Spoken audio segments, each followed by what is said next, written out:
As I looked into it, though, and into the Mudpeople, Yep. I realized that this was just a whole sort of pattern and lifestyle of the guy who was behind it. His name is Mike E. Mollett. Not like the hockey hairdo. Oh, not like the hair that I'm business slowly... in the front, party in the back. Not like arty party in the back. Business in the front, art gallery opening in the back. Art gallery, wine and cheese party in the back. Art gallery opening in the front. Banksy street art in the back. Mike Mollett, nice to meet you. So he's a local guy born in Pasadena. Okay. Also, just a total weirdo. Like, come on. Oh, I'm sure your person is also weird, but like both the people I'm talking about are pretty weird. Okay. One time a toad died here's an example. A toad died in his parents' pool, and he took the dead toad and crucified it on a little cross in the middle of the street. Oh, yeah, that's a sign of a serial killer. No, I solved the crime. The Mudpeople. Now I get it, because he buries his victims in True mud. Detective season 4. Yeah, because they need to revisit Los Angeles because it went so well the first I can't believe we got our own season of True Detective and it sucked. Naturally, that led him to get his biology degree, crucifying this toad at, here you go, maybe you can go get one too, Cal Poly Pomona. That's where wow. He crucified a French dip in the middle of the road also. Nobody was mad about that, though. Maybe you could just tell your dad about this artist being from Pomona. Oh, yeah. And he'll be excited. Hey, you know how you hate art? I'm going to talk about the Mudpeople. But have you tried contemporary art? Performative art? The only artist you know is Van Gogh, and you don't even know him. He's known as a reference you should use. Oh, okay. But after college, he took a year off to travel around Europe. This was the 1970s, so this is this is the time to do it. If you remember Europe in the 1970s, you were probably the Beatles. You're probably a redneck. He went off to travel around Europe, and something got unlocked in his mind. Art is good. That's what he came to discover. Somebody who grows up in Southern California needs to go to Europe to be like, I like art. Art is good. What's a museum? Is that like where you buy surfboards? So when he came back to LA, he got a job in a paint store. Okay. So he didn't quite get it. He got a job in a paint store, but he kind of did it like, oh, I got all this paint. I'm going to start painting. You're right. So he started making paintings. He took classes, and he hated all of them, even though he was actually selling some of his work. But then he unlocked something new in his mind. A trash truck entry. Cue the trash truck. He got a job in a trash store, and he decided art is trash. So he decided poetry is good. Okay. I like poetry now. So he quit painting and he took up poetry, and that was when he discovered the Dada movement, which Dadaism was a movement that was sort of a reaction to the horrors of World War, the first one. It was just all about just like crazy nonsense chaos that usually had a deeper meaning behind it, or didn't. Dada is surrealism, right? They have two different names, so maybe they're two different things that fall under the same banner. Maybe one is like, we have intention and meaning, and the other one's like, no. Sure. For you, but not for me. Maybe I'm just stuff to be stuff. I'm just thinking about behind that is all of these traumatized people that made it out of World War I. Who still think about sleeping in trenches. Yeah, and then went, this is a pig who wears a hat. It's not a reaction to trauma. It's just a pig wearing a hat. What else can you get There's from no that? meaning. Don't try to look into it. Don't try to define me like as if I'm on the west or the east. I don't know if it was the same thing, but it certainly was weird, just kind of crazy stuff. So this was when he started getting into found object art of making sculptures out of basically trash he would find around Los Angeles. But in 1976, he decided to make his art a little more performative. Okay. So he bought a 1964 Volkswagen bus, which he called the Alternative Art Vehicle, and would write on the side of it a question of the month about art or society or culture, and then just drive it around town, and people would see this question. A little like a Dennis Woodruff, but I don't want a job from that. Yeah, he wasn't trying to promote himself. He was trying to promote enlightenment. Like, so there's like a number I can call? Will you hire me? Yeah. Examples of some of these questions. Is any question better than no question? Oh. Why circumcision? What is the square root of existence? Whoa. Is there life on Earth? These were the sorts of things he was driving, which if I saw that, I would, like, come on. Yeah, get out of your own head. But it is the 70s, so actually we're impressed by this. Yeah, Steve Martin was hot at the time. I get it. That was the sort of stuff, kind of pretentious. Each question would stay on the bus for about a month, and he did this for 7 years, and he even started sending out postcards of the bus to a mailing list he had of over 1,500 people. Wow. So he was doing way better than we are. Yeah, come on. One of our Patreon people is a dog, and we can't get 1,500 people. There's a lot of dogs in this city. So he would send these postcards to him, asking them to send back questions for the bus. Right. So this was when he started getting into what's known as mail art, which is basically just art intended to be mailed to people. Oh, not like a man made the art? Well, both.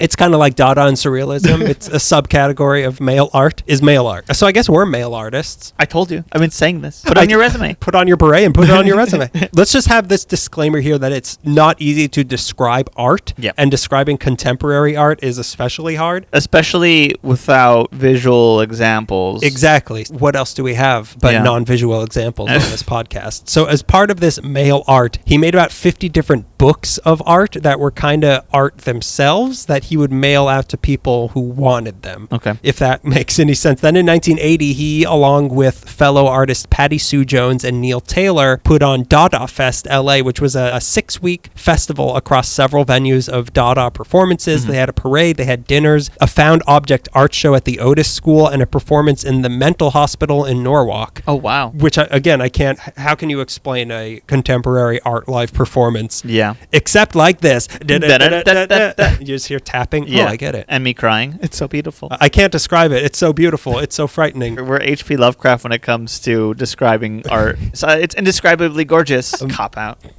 In 1987, he also founded the ZTZU Gallery, Zitzu, I don't know, which seemed to be inside the Otis building that LA Weekly called the ugliest gallery in Los Angeles. They did group shows there that were either free or cost 99 cents, and after 8 months, they were told to leave. Class act. You can't throw out art, man. Art, this is part of the performance. Dig it, man. Now the city's my gallery. Will you hire me? I need food. Can I crash on your couch? Is this worth pursuing? Mike Mollett also did recurring segments on local public access shows, The Loose Leaf Report and New Wave Theater, which was a really big deal in its day. That was another part of this episode. I kept reading about things of like, oh, we got to cover this. We got to cover this. The New Wave Theater seemed to be a really important public access show in LA, but I know nothing about it. But probably Mike Mollett's most successful artistic venture was not the thing I came here to talk about, but a group he formed called The Lost Tribe in 1985. And it's kind of hard to really pinpoint what exactly this was, if it was a band or just a performance troupe or just like a poetry collective, but it was kind of all of that. Again, H.P. Lovecraft is back. He considered himself a punk poet, and The Lost Tribe was sort of punk art and were in the whole LA punk scene. But I'm not sure if it was a band, if they did music ever or just like existed as art. Yeah, I mean, like, there's not really videos of this. Right. And again, like, I'm giving you a secondhand description of how this undescribable thing was described to me. Yeah. So he started it with a couple of guys he met at an open mic named Doug Knott, who was a poet, and S.A. Griffin, who was a poet, and an actor who went on to be on Melrose Place repeatedly. Wow. And Days of Our Lives for a while. So the Lost Tribe performed around town and even got onto the Gong Show. Oh. And actually won doing their Slobs in Suits number, which again, there's not footage of the Gong Show. So like I have no touchstone for what was happening with these people. They also ran for president, the three of them, as one person running for president. And in 1986, they all got married to each other. Everybody's a critic.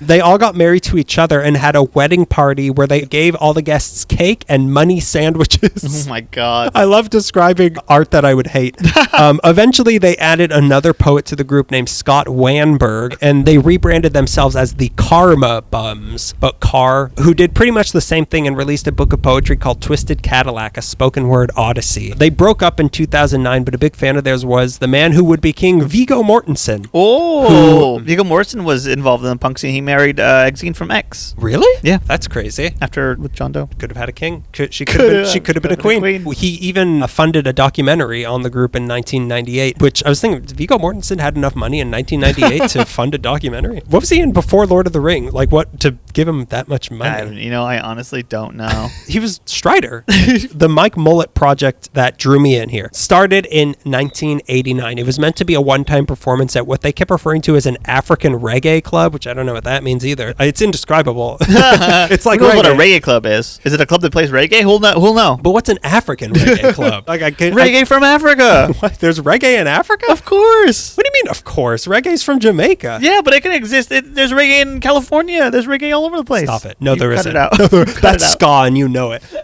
They have too many instruments to be reggae. There's no horns in reggae. Mike Mollett and a few friends took the inspiration for it from a group doing a similar thing in Colorado. But what they did was they stripped down to loincloths, basically loincloths, covered their bodies in mud, and put on these giant plaster of Paris heads, and then got on stage, and they just slowly wander around the club silently, examining everything and moving very deliberately. Okay. Again, another thing with contemporary art, like when I first see it, I'll be like, this is dumb, I don't get it. And then when anyone explains like what they're trying to do, I'm like, oh, that's beautiful. I'm changed. I'm a moved person. I'm the same way, where it always sounds like a self-serving prank, and then someone's like, well, what they're actually trying to point out is, I'm like, oh, it's almost like a genius person. It's almost like the explanation is the art, because when I'll look at it like, come on, put on a suit over that mud. Keep the plaster of Paris head. I like that. But I have no problem with that. This was the whole performance. They would just silently move around. Nothing else was happening. And Mike Mollett,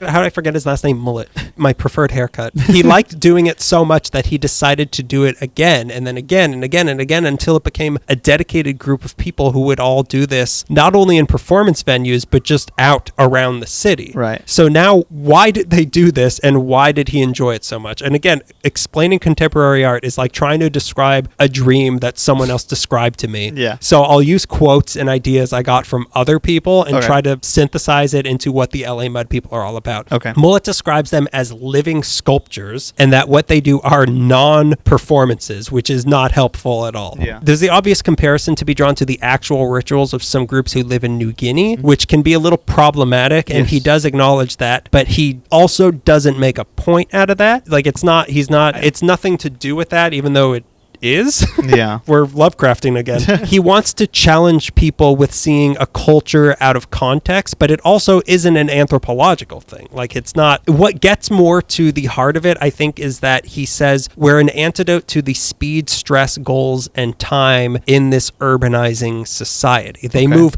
painfully slow while the whole world moves at its normal fast speed around them. They say nothing or give you any indication of what they're doing, so it's on you to figure out who they are and maybe not think why they are moving so slowly, but why are we moving so quickly? So Mollett likes doing it because he says it forces him to slow down and see and examine his surroundings and feel what he's feeling inside. It forces him to just let go of everything else for a little bit. The Mudpeople are happy and feel liberated without having to worry about the concept of time and hurrying and stress. He says, we don't have to do anything, we just are. Huell Hauser had them on his show and was also a big fan of them, saying, it's doing us all a great service, because they hold a mirror up to ourselves and show us very clearly how we deal with each other or how we deal with people who are different than we are. Okay. Brilliant. Beautiful. Absolutely. Huell Hauser couldn't have said it better. Why are they moving so slow? You're not going to take your clothes off and put on mud. Are you sleepwalking? Jeez. Golly. Shazam. It always de-evolves into Jim Neighbors.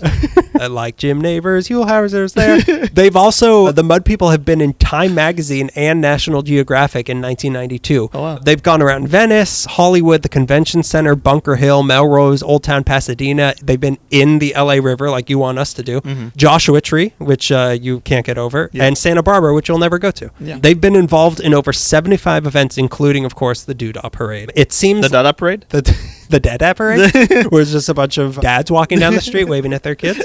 It seems like they don't even always do it as a performance, though. They kind of just like get together like a book club or people going fishing, but instead they get naked and cover themselves in mud and walk around in the wilderness. Okay. So it's just sort of a thing these people do. And they're just everyday people also. Some of them are waiters, they're accountants, they're librarians. So not only might you happen to run across them doing this out on the street randomly one day, but you also might actually know someone who does this. Mollett prefers to use mud from LA, specifically from Silver Lake or Hollywood, because he likes the color. Most often they use potter's clay from an art store, because, I mean, come on now. How many times do you have to get yelled at by the police to stop digging up mud around Silver Lake before you just go to an art store? That being said, it's a pretty small group of people. They've only been about 50 LA Mudpeople ever, one of whom was George DiCaprio, who 2 times brought his son along in Venice to do it with him, and 15-year-old Leonardo DiCaprio had a great time being a mud person. I have a famous son, too.